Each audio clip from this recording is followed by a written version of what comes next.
I kept a garden on a ship that did not believe in gardens. I should be precise, because the Velith were precise and it rubbed off on me over the years, though never in the way they wanted. The ship was called the Forward, which is the closest our throats could come to the sound they used, and the sound they used meant something like the act of already having arrived. They did not name their vessels for places or for people. They named them for the absence of delay.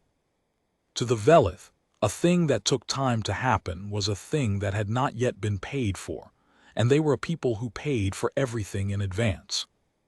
I was the conservator of the long room, which was the one place on that vast white ship where time was allowed to do its work in the open. I had held the post for 19 years by the time any of this happened, and for most of those years the Velith regarded me the way a busy household regards a clock that runs slow but keeps good company. They did not need me. They tolerated me, and every single day in 100 small courteous ways they let me know it. You have to understand how the Velith lived to understand why they mocked me, and you have to understand why they mocked me to understand why, in the end, they had to come and stand in my doorway and ask. They synthesized everything. I do not mean that loosely. I mean that nothing aboard the Forward was grown, raised, aged, cured, fermented, healed, or repaired. It was printed. They had templates which they called primes, and from a prime they could call up a thing, a tool, a meal, a length of conduit, a fresh organ, a culture to scrub their air in the time it takes a man to decide he is hungry. The synthesis bays ran without pause, and the sound of them was the sound of the whole ship.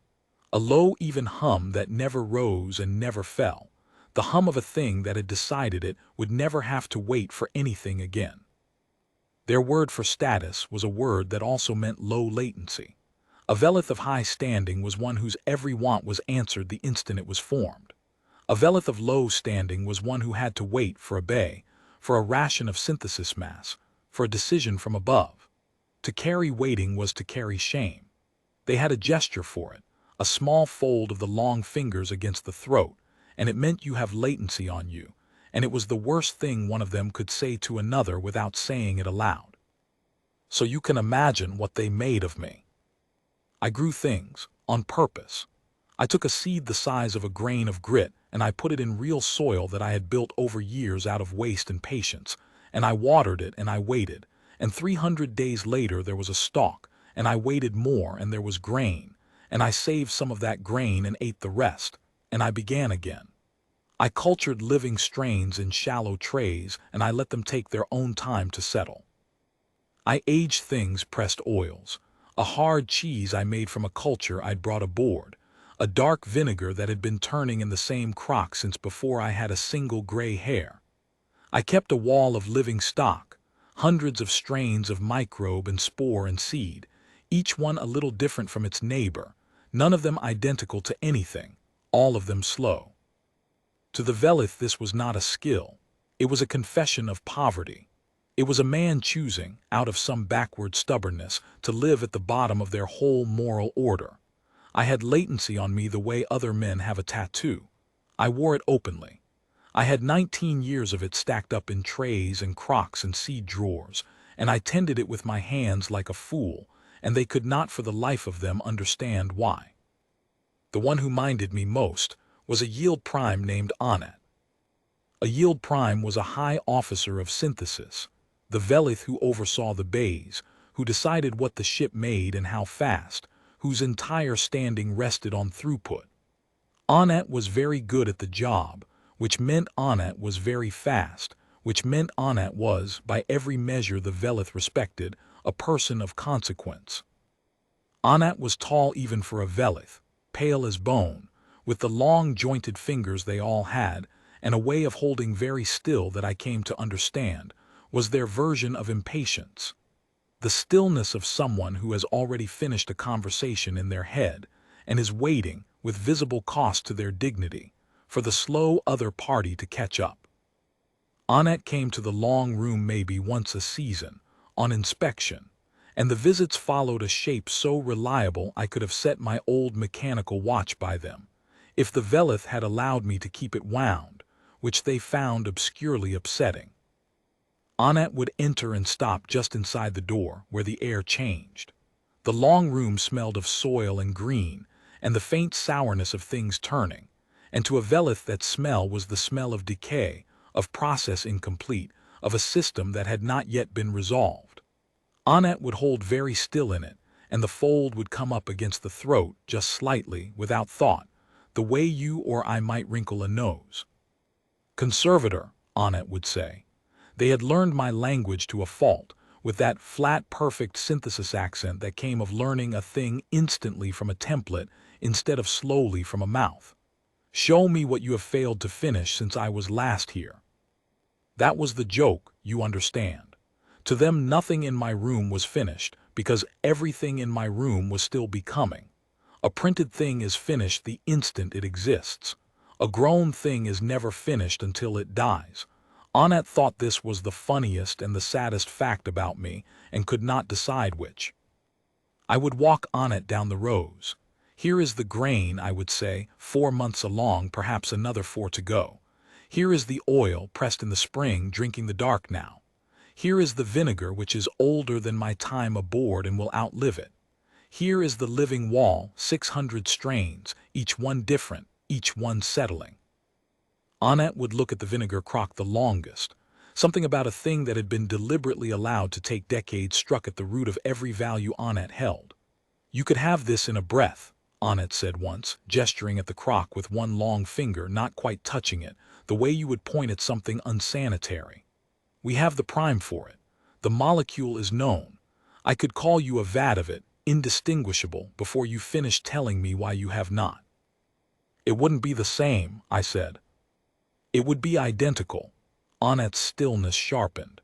This was the part that genuinely vexed them, not my poverty, which they pitied, but my refusal to be lifted out of it when the lifting cost them nothing. Atom for atom, I would synthesize it to the analysis. There is no difference a measure could find. "No," I agreed, "there isn't." "Then your distinction is sentiment." "Probably," I said, and went back to my trays and let Annette stand there in the smell of decay, with the unanswered argument going stale in the air, which to a Velith was its own small torture, and which, I confess, I did not entirely mind providing. I want to be fair to them, because what came later does not need me to be unfair. The Velith were not cruel exactly. They did not mock me the way a bully mocks. They mocked me the way a wealthy and genuinely kind person might marvel, openly and without quite meaning to wound, at someone who insists on walking 40 miles when a car is right there. The pity was real. The contempt was real. And underneath both, though it took me years to see it, was a thing they would never have named, which was a kind of unease, because a man who chooses to be slow, who chooses to carry latency, who chooses the long way when the short way is free, is a man operating on a value system the Velith could not synthesize.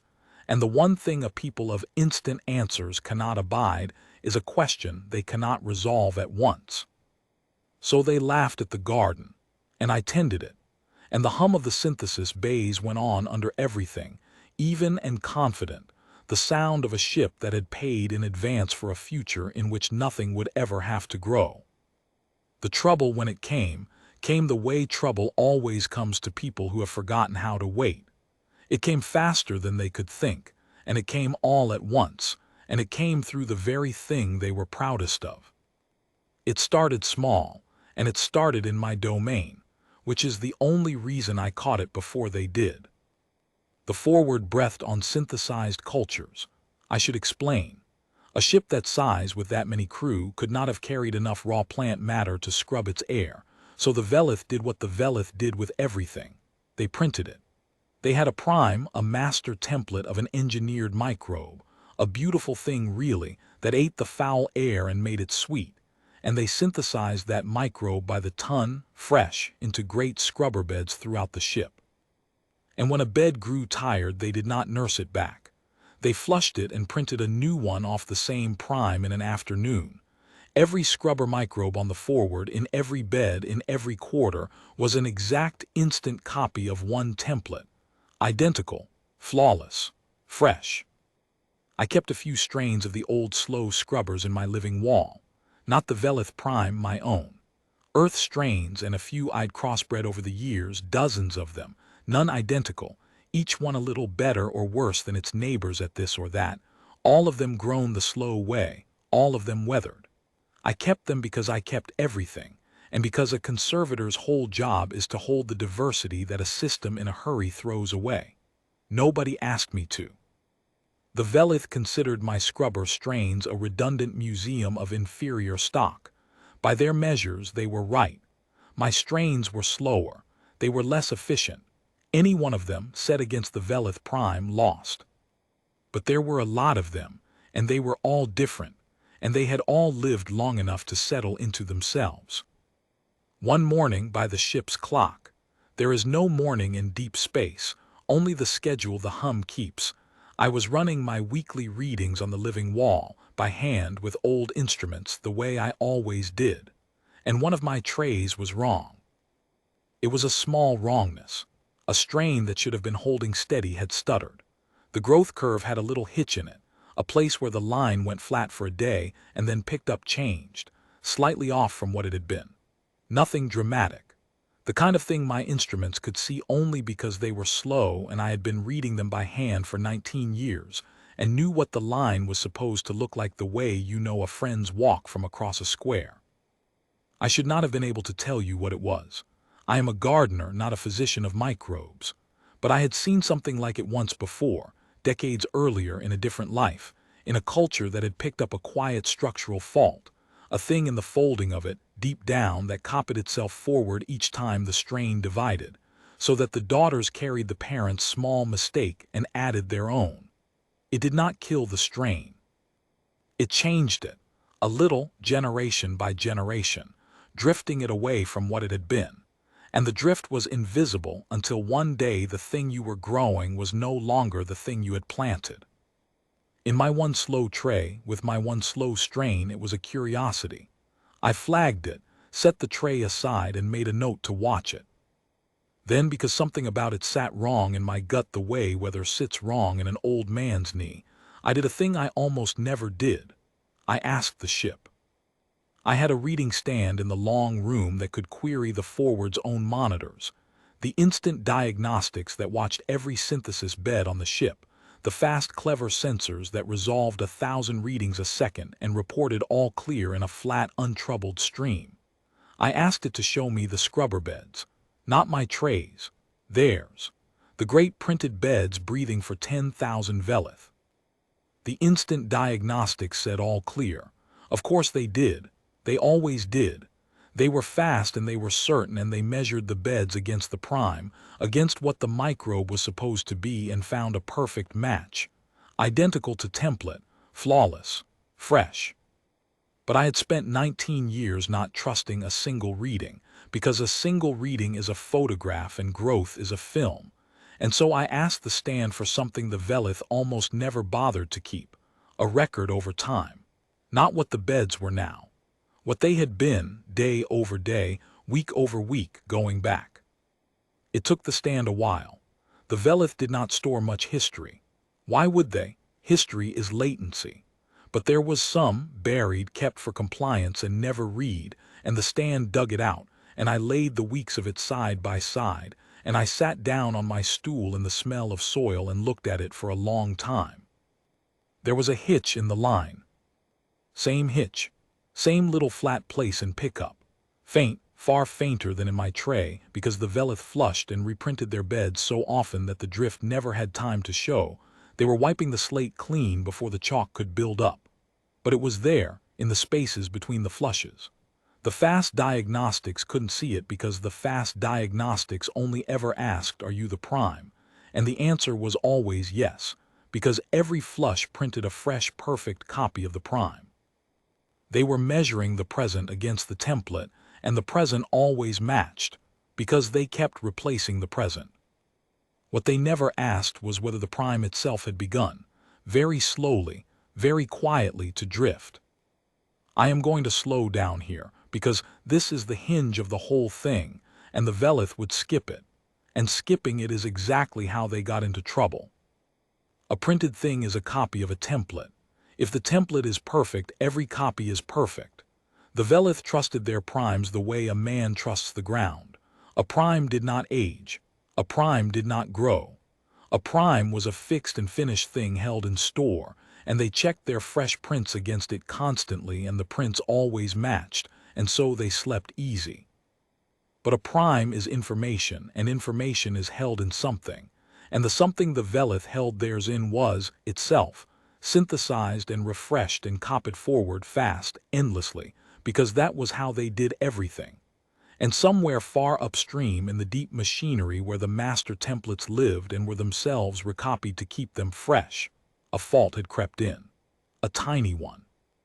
A single quiet mistake in the deepest copy, copied forward, generation over generation of the template itself, drifting the prime by a hair each time, far too slowly for any single fast check to catch, because every fast check compared a print to the current prime, and the current prime was the drifted one, so of course they matched.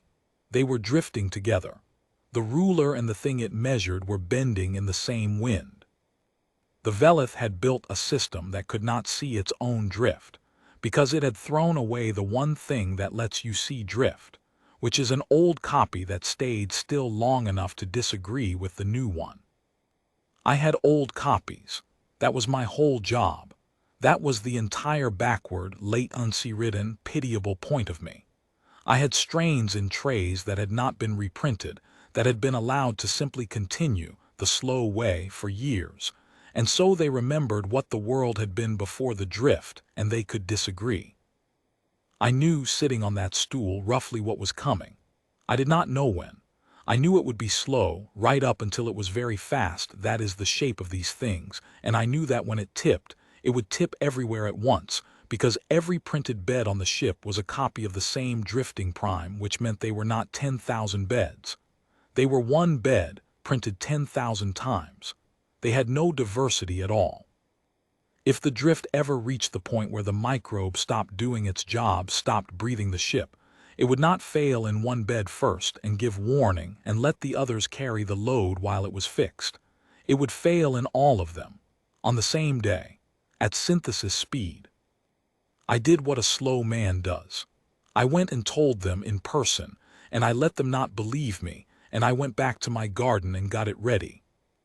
I requested an audience with Anat.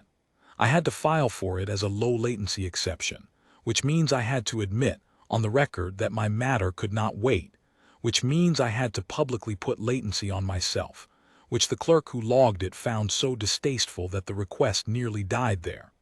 But it went up, and 3 days later, 3 days, an eternity to them, that they made me feel, Anat came to the long room. I had laid it all out, the trays, the lines, the ship's own buried history beside my slow strains. I walked Anat through it the way I'd walk anyone through a garden, slow, in order, letting each thing be seen before the next. Anat listened with that sharpening stillness, and at the end said, "Your instruments are old." They are. Ours resolve 1,000 times faster and report no fault. Yours measure the prints against the prime, I said. I'm telling you the prime has moved. Your fast check can't see a thing that's moving with it. My slow strain stayed put. They can. There was a silence then that I have thought about many times since, because Anat was not stupid. Anat was, in fact, brilliant in the narrow, blazing way of someone who has only ever been rewarded for speed. And in that silence I watched Anat almost get there. The long fingers were very still. The reasoning was sound, and Anat could follow sound reasoning faster than I could speak it. For one moment, I think Anat saw the whole shape of it, the drift. The blindness, the 10,000-fold single point of failure breathing for every soul aboard. And then Anat did the thing that fast people do when a slow truth threatens everything they are. Anat resolved it, at once, the way they resolved everything. If there were drift, Anat said, we would flush and reprint clean from the prime. The prime's the thing that's drifted. Then we would restore the prime from archive. Is your archive a separate slow copy held still for years? I asked. Or is it refreshed and recopied like everything else you keep? The stillness held a beat too long. It is kept current, Anat said. which was a Velith way of saying it is recopied constantly so as never to carry latency, which was a Velith way of saying it has drifted too, though Onnet could not say so, because to say so was to admit that the entire architecture of immediacy had a rot at the bottom of it that immediacy itself had caused and could not cure. I did not push. You do not pull a seedling to make it grow. I had planted the thing. It would either take or it wouldn't on its own schedule, and there was nothing my pushing could do but break it. I'm not asking you to believe me today, I said. I'm asking you to keep my strains.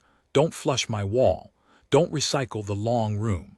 Whatever you think of it, it's the only stock on this ship that isn't a copy of your prime. If I'm wrong, you've lost nothing but the mass of one slow room. If I'm right, it's the only thing aboard that'll still be breathing when your beds turn. Onnet looked at me for a while, and then Onnet said the thing that I have kept all these years, because it was the purest distillation of them, and because it was so close to wisdom and so completely the opposite.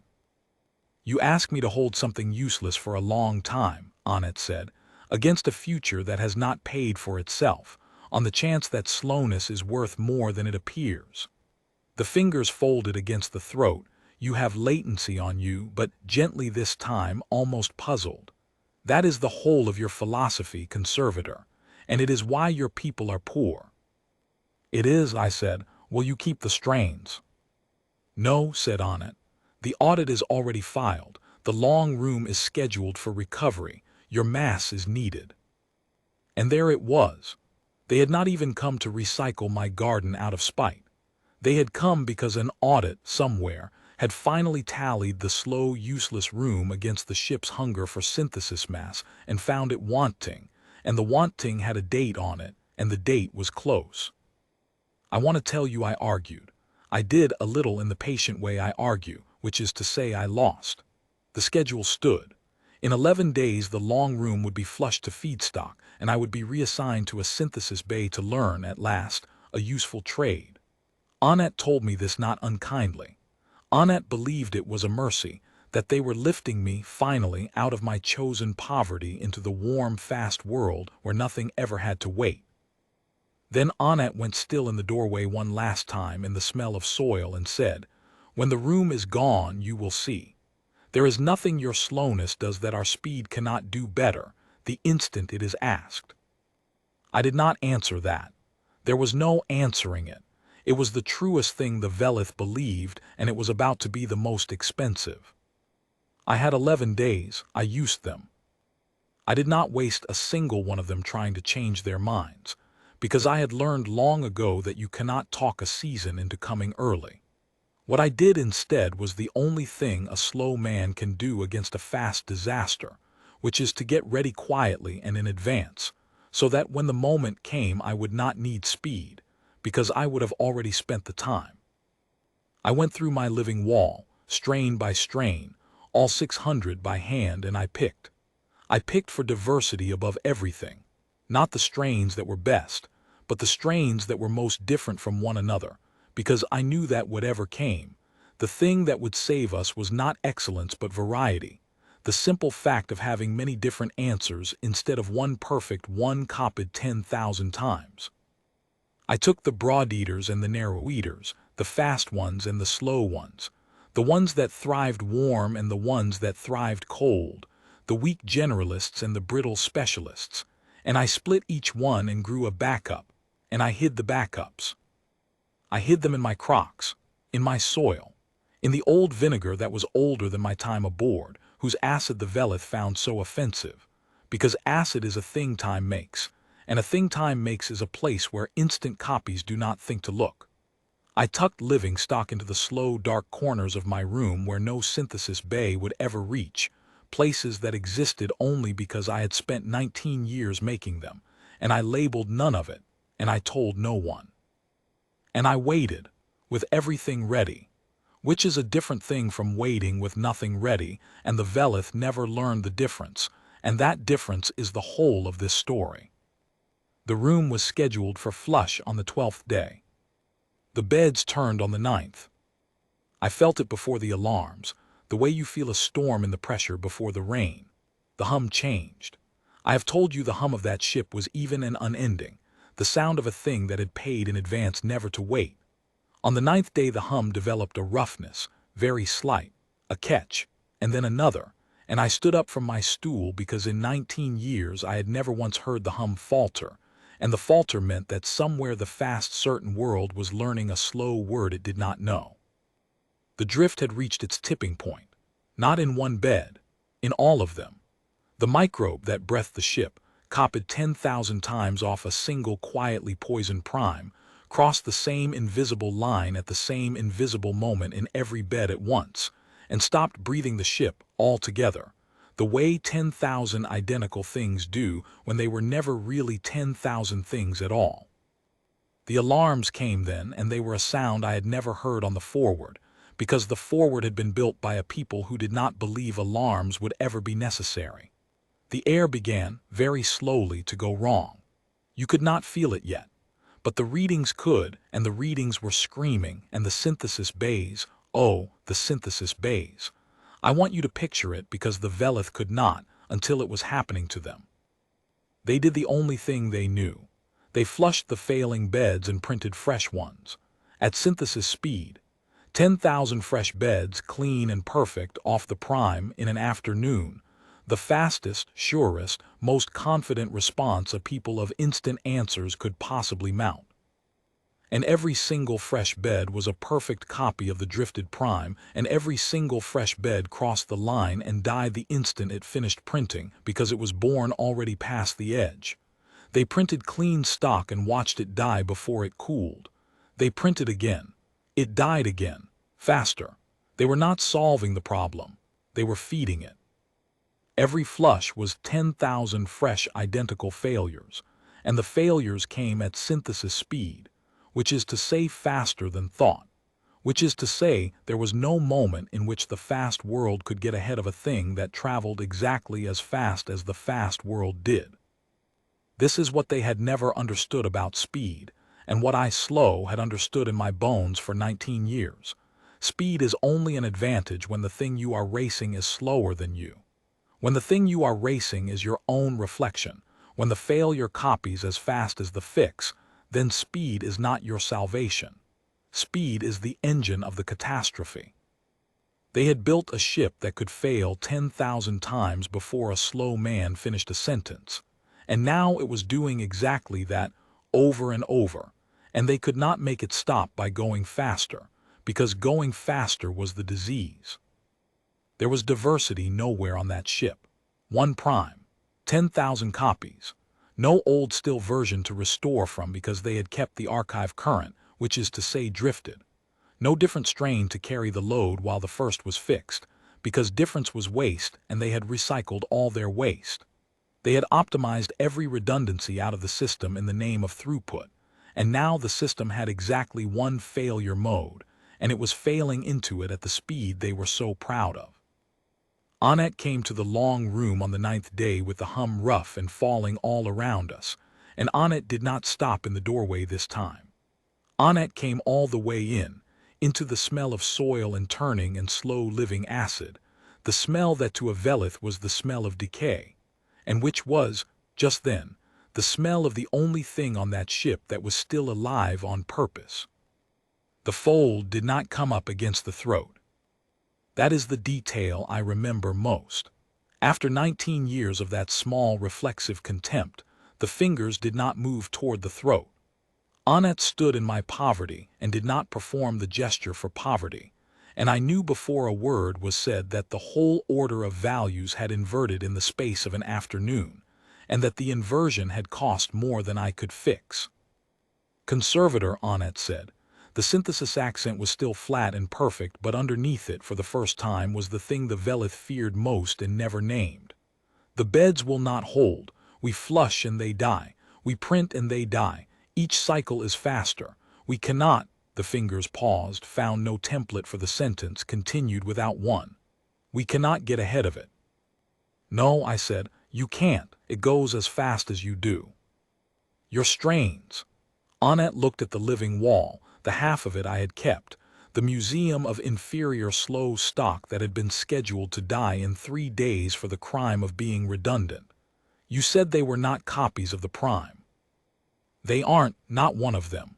They're all different and none of them ever drifted because I never reprinted them. I just let them live. Will they hold? I had been waiting 19 years, in a way, to be asked an honest question by one of them. And now that it came, I gave it the only answer a gardener can give, which is never the answer the fast world wants. Some of them will, I said. I don't know which ones yet, that's the point. I've got dozens of different strains and they'll meet your bad air dozens of different ways and most of them will lose and a few of them won't, and the few that won't are the ones will grow. But I can't tell you which few in advance and I can't make it happen at synthesis speed because the whole reason they'll work is that they're not synthesized. They grew. They settled.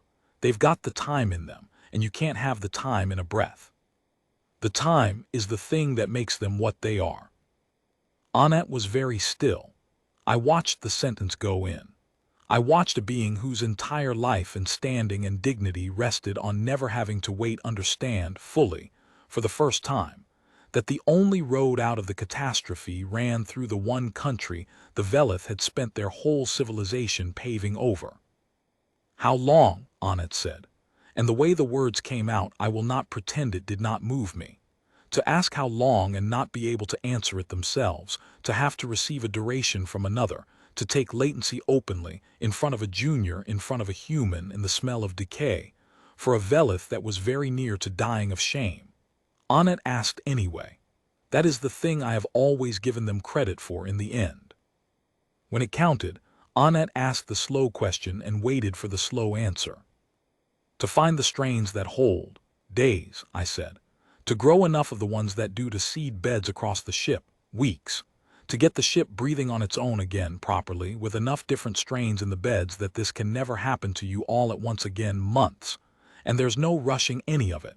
Every time you try to rush a growing thing you kill it, and we don't have the stock to waste killing things. We go at its pace. Not yours, its. I am not proud of this, I expected an argument. 19 years of arguments had taught me to brace for one. I expected Annette to say that is unacceptable, find a faster way, synthesize it, the way they had said about the vinegar, the way they said about everything. Instead, Annette folded the long fingers against the throat, slowly, on purpose, looking right at me. I told you that gesture meant you have latency on you, and that it was the worst thing one of them could say to another. What I did not know until that moment was that it could also be turned inward. Annette made the gesture against Annette's own throat deliberately and held it, and I understood that I was watching a yield prime publicly accept latency, accept that there was a thing that could not be hurried, that they would have to wait for, that no amount of speed could buy, and accept it not as shame but as the price of being alive. It was, I think, the bravest thing I ever saw one of them do. It cost Annette everything they had ever been told they were. And Annette did it standing in a gardener's poverty, asking a slow man to teach them how to wait. Then we will wait, Annette said, tell me how. So I taught them how to wait, which turned out to be the hardest thing I ever did, harder by far than growing anything, because a Velith does not know how, the way a fish does not know how to climb, and they had to learn it cell by cell with the air going slowly wrong around them and every instinct screaming at them to go faster, to print, to flush, to do the thing that felt like action and was actually the disease. We did it together, the slow way, the only way there was. I took my hidden backups out of the crocks and the soil and the old dark vinegar, the diversity I had spent 11 secret days squirreling away, and I laid the strains out, dozens of different living answers, and I exposed each one to the ship's failing air to see which would hold. Most died. I had told Annette most would. We watched them die, and it was hard, and the air kept going wrong, and there was nothing to do but wait for the slow trays to declare themselves. Because the test of whether a living thing can survive a thing is the slow test of letting it try, and there is no fast version. The Velith stood at my elbow through all of it, vibrating with the need to intervene to speed it, and again I had to put my old slow hand on a long pale arm and say, "Not yet. You'll kill it. Let it tell us in its own time." And again, to their lasting credit, they let it. A few held, as I'd promised. 3 strains, then 5, then a handful more different from one another, weathered, slow, settled, each meeting the bad air its own way, none of them excellent, all of them alive. The few that wouldn't die, the ones with the time in them. And then we grew them, slowly. We could not print them, the whole point was that they could not be printed. We grew them at their own pace, in beds, the old way, and the Velith, the fast, brilliant, throughput-worshipping Velith, learned to garden. I taught yield primes to wait for a culture to take. I taught officers whose standing had rested on instant answers to read a slow growth curve by hand and not touch it, not flush it, not help it, just watch it and wait. It was agony for them. It was the unmaking of everything they valued. And it worked, because there was no other thing that could have worked, because the catastrophe had been built precisely out of everything that was the opposite of waiting, and the only road out ran the other way. It took months. I had said it would. The air came back slowly, bed by bed, strain by different strain, a patchwork of slow, imperfect living answers instead of one fast, perfect, dead one. And a patchwork is exactly what you want, because a patchwork cannot all fail on the same afternoon. We rebuilt the ships breathing on diversity, on slowness, on the deliberate weathered variety that I had been hoarding in trays for 19 years while they pitied me for my poverty. The thing they had scheduled to flush to feedstock on the 12th day was the thing that kept 10,000 of them alive past it. Nobody made a speech about it. The Velith did not have the custom and I did not have the inclination, but the long room was not flushed. The audit somehow lost its date, and the gesture changed. I should tell you about the gesture, because it is the only ending this story has. After the months after the air came back, after the Velith had stood at my elbow learning the unbearable discipline of letting a slow thing be slow, the small reflexive fold of the fingers against the throat, you have latency on you, the gesture for poverty, the gesture they had made at me and at my vinegar 1,000 times stopped meaning what it had meant. I watched it change in real time, the way you watch a season turn if you are patient enough to stand still. It did not vanish. It inverted. A Velith would make it now toward a thing that had been allowed to take its proper time, toward the vinegar crock, toward a settled bed, toward the slow strains on my wall, and it no longer meant you are poor.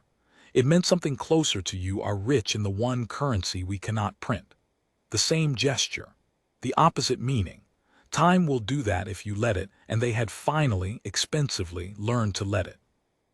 Annette came to the long room one last time before being rotated to another posting, far up the chain now, a yield prime who had become, of all impossible things, an authority on redundancy and the deliberate keeping of slow, diverse stock.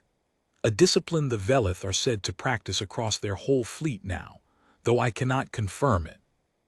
Being only a gardener. Annette stopped in the doorway, in the smell of soil and green and slow-living acid, and did not perform the old gesture. Instead, Annette looked a long time at the vinegar crock, the dark one, older than my time aboard, the one Annette had once pointed at like something unsanitary and offered to synthesize indistinguishable in a breath. "I could still call you a vat of it," Annette said. "Identical, atom for atom, there is no difference a measure could find." "No," I agreed, "there isn't." And yet, Annette did not finish it. A Velith never used to leave a sentence unfinished. An unfinished sentence is latency, is a thing that has not yet arrived. But Annette left this one open on purpose, the way you leave a seed in the ground, and stood with it open in the air between us and let it take its own time. I went back to my trays. The hum of the ship was even again, behind everything, the way it had always been. But it was made now of 100 different slow-living things instead of one fast, dead copy. And to my ear, though I could never have proved it to a measure, it sounded less like a thing that had paid in advance never to wait, and more like a thing that had finally learned what waiting was worth. There is no rushing it. That is the whole of what I know, after all these years, and it is the thing they could not synthesize, and it is the reason I kept a garden on a ship that did not believe in gardens, long enough for the ship to learn it believed in mine.